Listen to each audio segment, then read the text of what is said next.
Hey, what is up? I am here today to give a rundown on an updated Katarina guide. It's been a while since I've made a guide, and itemization has changed quite a bit.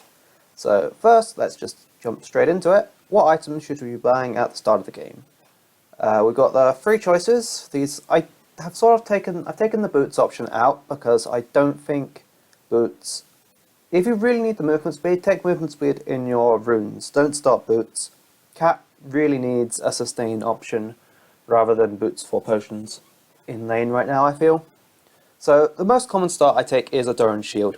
If you're against, say, a LeBlanc or Syndra or Orianna or Annie or Lulu or pretty much anyone who's ranged, your Doran Shield, unique passive blocking 8 damage from single target attacks, that's just going to block a lot of their auto attack harass and keep you in lane for longest. I've done the math on it, and Doran Shield just beats out the other start over here if you're getting auto attacked a lot.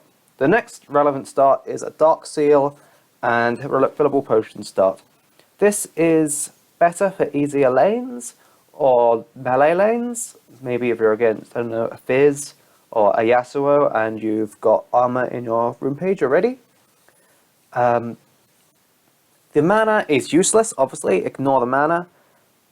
And the main deal here is a 25% increased healing from potions. This just makes this is a very gold efficient start. You can think of it as a gold per 10 item because you're not buying potions on every back and you'll just have more gold to spend on items, obviously. And I would only upgrade to measures if you've got maybe over 6 stacks, I'd say, and you feel the game is going well. So this is important. If you feel the game's going well and you can reliably keep the stacks up, go for measures. It's really strong and obviously lets you solo carry games. And when you're looking to slot the measures into any of the other builds, generally get measures after your Sork Shoes and first item. That's when I buy measures, if I'm going to. This start, I wouldn't take this. Maybe if you don't have armor runes and you're going scaling health, you can buy those versus Zed or something. But most of the time, armor in your runes is enough, and then building into Arm Guard first item.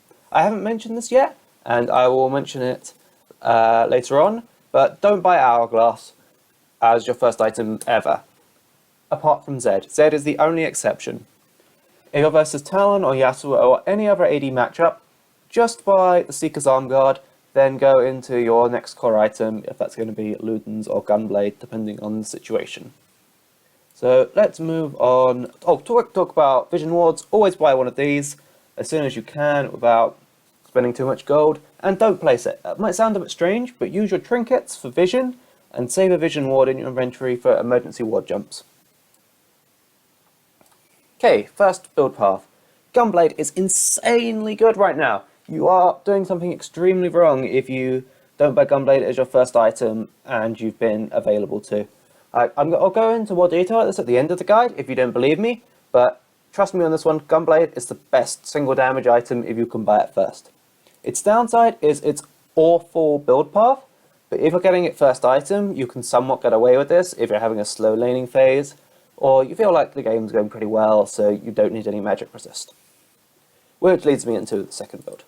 Abyssals, in my previous guide, I said you should be building this almost all the time. That's not the case anymore. It's still a very strong item, and if you're against like a LeBlanc, or if you've already died in lane, it's a very strong defensive / offensive choice, like combined. So it's still good, but it's not as good as it was before. It was nerfed pretty heavily. Cooldown reduction isn't really a stat Cat wants. And then Ludens. You'll notice I said never buy Ludens in one of my last videos. Ludens is good again now. With Abyssals getting cooldown reduction added to it and Hourglass getting cooldown reduction added to it, they're not as attractive on Cat anymore, so it's back to Ludens being a very good solid choice. And especially Gunblade Ludens as a combo is absolutely insane. Just the base damage here of, adding an extra 350 base damage on your initial burst, that's like as much as the rest of Cat's kits combined almost. And then Void Staff or Deathcap. Don't go Deathcap first unless you're snowballing really hard and the enemy isn't buying much magic resist. Void Staff almost always works out to be better. It's a little different if you're Abyssal, slightly adjust it a bit. If they have just a little bit of magic resist, Abyssals will shred through that well enough. So that covers the two main options. And if you're R versus Z, just move the hourglass around a bit. But apart from that, just sit on your arm guard until really late game, because hourglass is super cost inefficient and it has a really long cooldown on its active now. Other OK items, realize you can get this as a sip item if you're selling your boots or something. Don't buy it in general, like slow, it's not really very good on Cat, and Gunblade does a better slow anyway. Lichbane, I mean, why? Like, it's sometimes okay if you want to thread towers, split pushing or something. Morello's, this is a strange choice, but it's 2,900 gold for 100 ability power. Like, half of these passives are useless for you, but it gives some cooldown reduction. And I know your ult already gives grievous wounds, so it's somewhat pointless. But if you're against some sort of insane team, like, I don't know, Swain, Vlad, and Aatrox are together on the enemy team, it's actually a viable enough choice. Banshee's Veil, Orient Vigar, Guardian Angel, it's an okay sip item choice. I'd rather go an extra damage item. Don't buy this. I've seen some cats going Sunfire Cape first, even versus AD. It's not a good choice. Just build Arm Guard. Sunfire Cape cat, no. Unless you're going like full tank, don't go for it.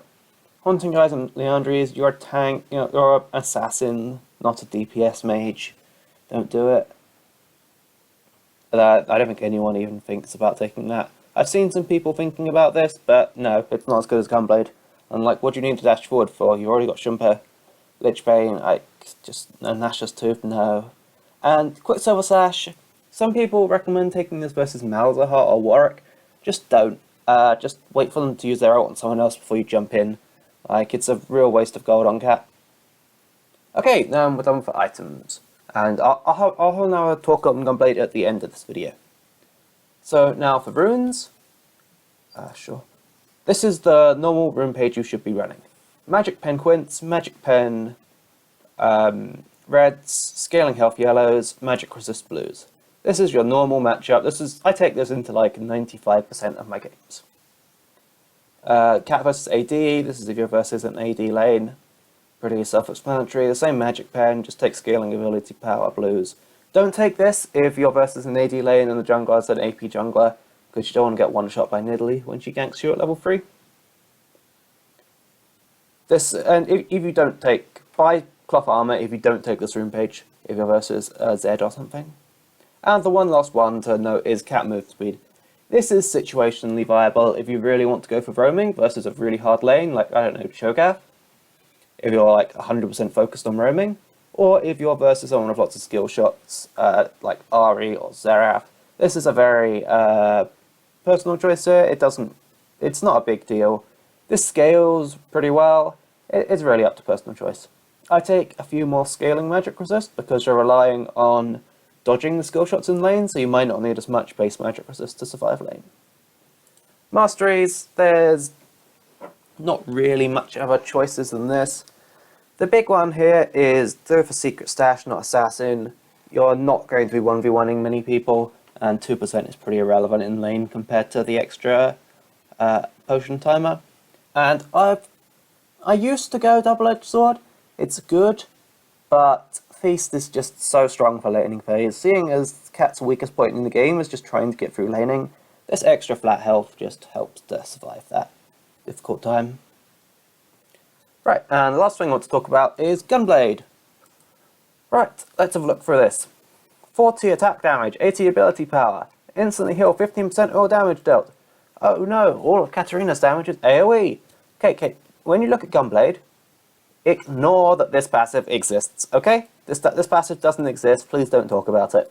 It's sometimes okay for, I don't know, sustain in lane or something, but ignore this shit. I know most of Cat's kit is AoE, so you only get 33% effectiveness. The important part is the active. This is a huge damage burst, 250 flat damage after buffs. Like, compare this to Cat's dagger damage. This has more base damage than rank 5 Cat dagger, Cat Q. Like, it's huge. Gunblade will let you 1v1 burst anyone about magic resist really easily, and Katarina's style of trying to get the first reset synergizes really well with Gunblade. And if this wasn't enough, 40 attack damage, 80 ability power, look at Cat's ult scalings. It scales higher with AD. So Gunblade gives you more damage than, like, what items are there? Like, Ludens gives you 100 ability power. Gunblade gives you more damage onto your kit than Ludens does. This item is absolutely insane. The real downside is Bilgewater Cutlass. This is awful for laning. Revolver is really good for laning now. That's another reason Gunblade has got even better since mage item changes. This in lane can be a huge burst of damage to let you 1v1 people and no one expects it. This is why you only buy Gunblade as a first item though, because if it's like your third or something, you can really struggle in the mid game if you're like sitting on a Bilgewater Cutlass or something. It's just really bad. This item does what? It's just awful on its own, and even worse on Cat. This item is just meh all round. You really want to be. Ideally, you want to build the Revolver, then buy straight into the Gunblade, if you can somehow roam and get kills early on after your first pack. So yeah, I think that's covered everything. I showed the Cat matchups on screen. This is fairly self-explanatory. I'm not going to go into massive detail here. Kassadin, if you want champion to beat Cat, just pick Kassadin. This lane is absolutely unwinnable, and in every sense of the word, he outscales you and outlanes you. It's horrible, and he can follow your roams. So I think that I covered everything now. Thanks for watching.